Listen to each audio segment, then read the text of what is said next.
Indago do advogado do requerente, Dr. João Francisco Neto, se diante da antecipação do voto do conselheiro Giovanni Olson e da manifestação da Subprocuradoria-Geral da República, se deseja ainda fazer a sustentação. Eu dispenso, senhor presidente, não se faz necessário.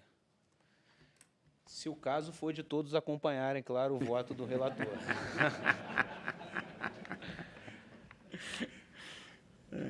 Indago dos eminentes conselheiros. Pois não, doutor Alexandre. Conselheiro Alexandre. Cumprimento Vossa Excelência e todos os advogados também. Eu vou solicitar a vista dos autos. Então, não sei se é o caso do advogado já fazer a sustentação. Aí, acho que sim. Se eu fosse advogado, eu gostaria de fazer a sustentação. Seguramente. Então, Vossa Senhoria tem a palavra. Eu cumprimento Vossa Excelência, presidente desse Conselho Nacional de Justiça, os demais conselheiros. Recordo aqui que, por ocasião do pedido de providências, do julgamento, que foi considerado improcedente, o próprio autor do voto divergente, o conselheiro Mauro Martins, que aqui não mais se encontra, positivou o entendimento de que o magistrado não teria havido com dolo. Ficou registrado aqui no Conselho Nacional de Justiça a sua inteira boa-fé. Após esse julgamento, devo registrar também que o Ministério Público ofereceu denúncia contra o magistrado perante o órgão especial do Tribunal de Justiça do Estado do Rio de Janeiro, e ele veio a ser absolvido, também com o entendimento de que não houve dolo ou má-fé em sua conduta. Essa estatueta, ela saiu de um fórum de Búzios, e foi remetida com o transporte oficial do tribunal para o outro fórum onde ele, naquela época, se encontrava, que era o Fórum de Campo Grande. E aqui eu devo fazer uma colocação, até mesmo em desagravo público, a esse magistrado, porque ele sofreu durante anos com todas essas acusações, como se ele tivesse se locupletado de uma estatueta de Dom Quixote.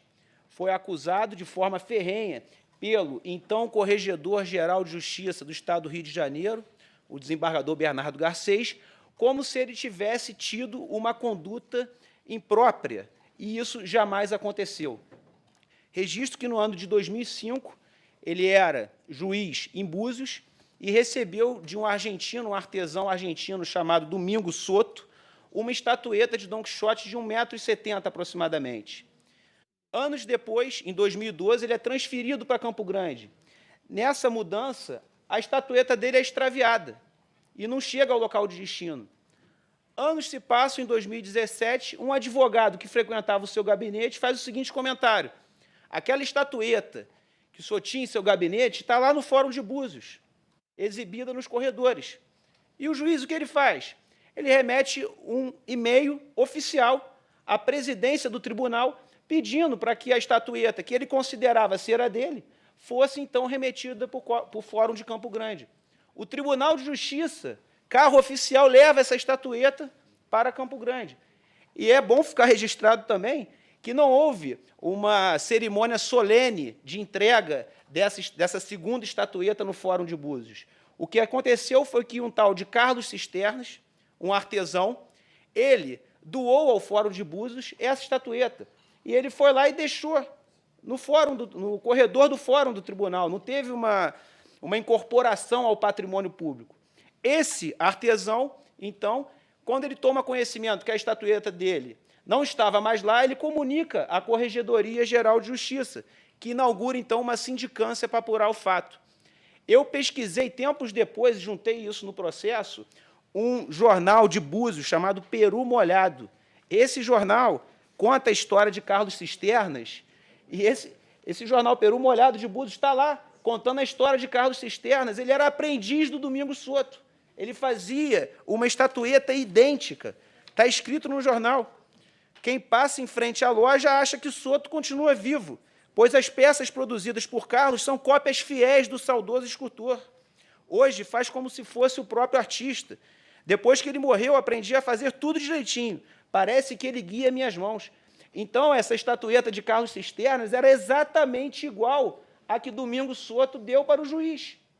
E, quando essa sindicância foi instaurada, o advogado da Maerge, que representava o magistrado, ele, com absoluta boa-fé, para representar, para demonstrar à corte a existência de Domingos Soto, o que ele faz? Ele vai ao Google, está lá, basta buscar Alesp Domingos Soto. Ele vai no Google e tem uma imagem de uma estatueta desse tamaninho, de Dom Quixote, montado no Rocinante, o cavalo de Dom Quixote. E aí o Corregedor-Geral de Justiça, ele pega essa fotografia, exibe nos autos, coloca uma do lado da outra e vem dizer o seguinte: está aí a má-fé do magistrado. Ele tinha um Dom Quixote de mesa e recebeu um muito maior. Logo, seria impossível ele não observar a diferença. Só que, na verdade, essa fotografia foi colocada nos autos com boa-fé pelo seu advogado para demonstrar que o Domingos Soto existia. E essa argumentação do Corregedor-Geral de Justiça foi o que levou o magistrado a ser condenado a essa pena de advertência, porque dali resultaria a sua suposta má-fé, que jamais aconteceu. Quando ele foi condenado à pena de advertência, é claro que ele não se conformou e apresentou aqui o presente recurso de revisão disciplinar. Mas um pedido de providências também foi instaurado. E esse pedido de providências, o Conselho Nacional de Justiça considerou improcedente, reconhecendo que esse bem jamais poderia ter sido integrado à esfera do patrimônio pessoal do magistrado, porque esse bem nunca saiu do tribunal, não foi para a casa dele, saiu de um fórum e foi para o outro.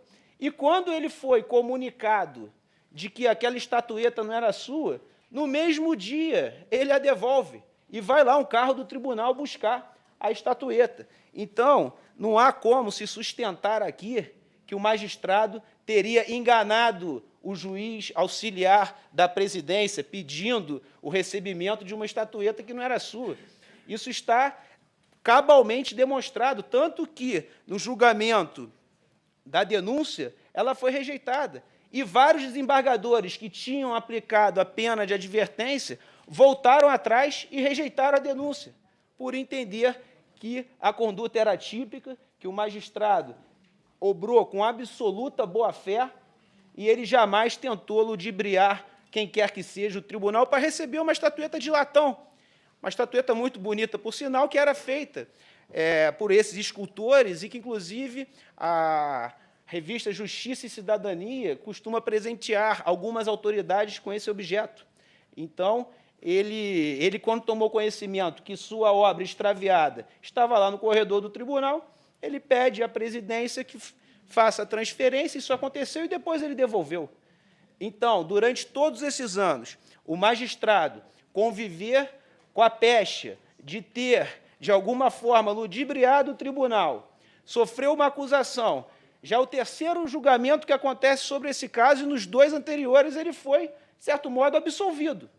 Porque aqui não existe um meio termo, ou ele obrou com má-fé ou ele obrou com boa-fé.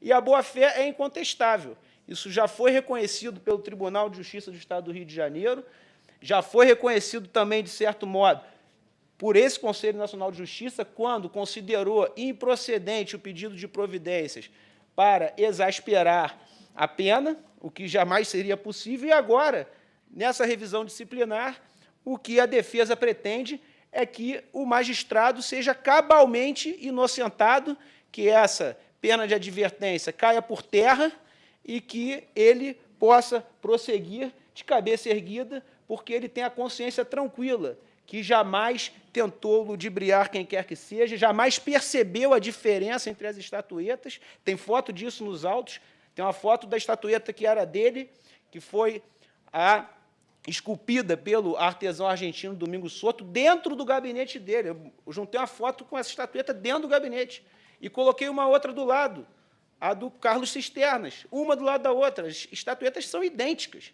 E está lá no jornal Peru Molhado que Carlos Cisternas era um aprendiz, e ele mesmo diz, parece que Domingos Soto guia minhas mãos, eu aprendi como ninguém a fazer a estatueta dele.